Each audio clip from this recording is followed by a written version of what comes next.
57% of Republicans want... Rickster wrote this headline for Democratic Underground, and it's brilliant.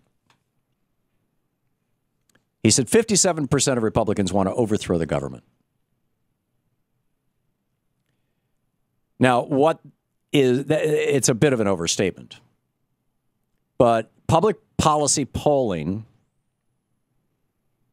which is one of the more reputable and nonpartisan polling companies in the United States that polls on public policy, on politics. I'm reading here from bluntandcranky.wordpress.com. A public policy polling national survey conducted between February 20th and February 22nd of Republican voters found that an astonishing 57% of Republicans want to dismantle the Constitution and establish Christianity as the official national religion. Only 30% of Republicans oppose making Christianity the official national religion. Now, there is this thing called the Establishment Clause. It's in the Constitution. It isn't even part of the Bill of Rights. It wasn't added on later. This was the original Constitution as written, in 1787, as ratified in 1789. It says Congress shall make no law respecting an establishment of religion.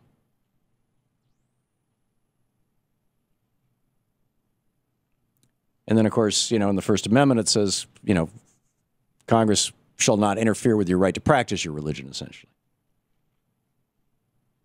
So if you vote Republican, you're voting against the Constitution, as Rickster points out over at DU.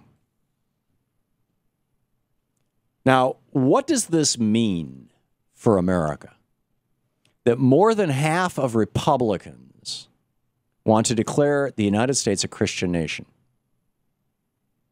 Think about that for a minute. Think about that really seriously.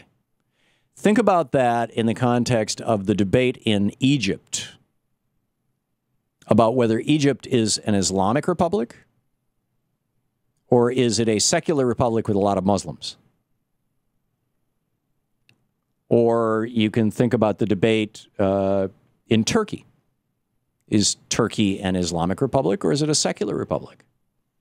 I'm quite sure, I believe, I'm no expert on Turkey, but I believe that Turkey presents itself as a secular republic. And in fact, there was a purge of the Muslims during Ataturk's time. But you look at these nations that identify themselves by their religion, is that what America wants to be? And if so, what's the next step? Hitler officially declared, and I realize I'm stepping all over what's-his-name's law, Godwin's law. Whoever mentions Hitler first loses the argument.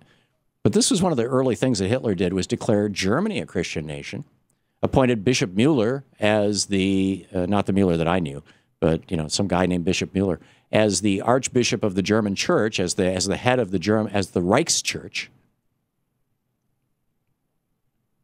and used Christianity as the flag and banner and excuse for everything he did right up until the day he committed suicide. Just 10 feet away from my old friend Armin Lehman, who was the 16-year-old boy who brought Hitler the news that the war was lost. Armin died a few years ago. He wrote a brilliant book. You can find it over at Amazon.com on his time as Hitler's youngest courier. Armin and I used to travel all around the world. We've been all over Southeast Asia. We've been all across Europe, teaching seminars for travel agents. This was back in the early '80s when Louise and I owned a travel agency, and I was doing consulting work in the travel industry. But anyhow, do we want to go down that road and say this is a Christian nation? Do we want to have the problem that Israel has by defining itself as a Jewish nation, as a Jewish state, where the people who aren't Jewish are basically living in an apartheid situation? And even within the Jewish community in Israel, there's all this strife. I mean, look what happened over the weekend with the, I think it was Ethiopians or It was one of the African nations has a fair number of Jews who are black Jews. And they were protesting in the streets. They shut down parts of Jerusalem, saying, wait a minute, we're not being recognized. We're not being fully integrated into society. We're just as Jewish as you are. So where do Republicans want to take us with this? Massachusetts was overtly Christian. Massachusetts was, as I recall by its constitution, a Christian state prior to signing the Constitution, ratifying the Constitution. And they used to hang witches. They would throw women in lakes and say, well, you know, if she drowns, she's innocent. If she floats, she's a witch. In which case, we're going to hang her. Heads I win, tails you lose. Is this really the Republican strategy now? See, this is how desperate the billionaires are to bring in the suckers. Is they've got to get their shills out there. Huckabee's a great one because he's a preacher.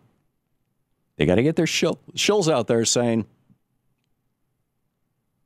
you're a Christian? I'm Christian? This nation is Christian? To hell with everybody else. Where's Pam Geller when we need her, right? This is not the United States. And it also represents some really serious problems. It means that our school system, for that 57% of Republicans, it means that they never learned in civics class what secular means. They never learned in civics class what the Enlightenment of the 1600s, the 17th century was. They never understood the founding principles. This is the Thom Hartmann Program. In fact, I'll bet that 57% of Republicans do not know that Thomas Jefferson was more proud of having authored the Virginia Declaration of Religious Liberty than he was of being president. It's on his tombstone.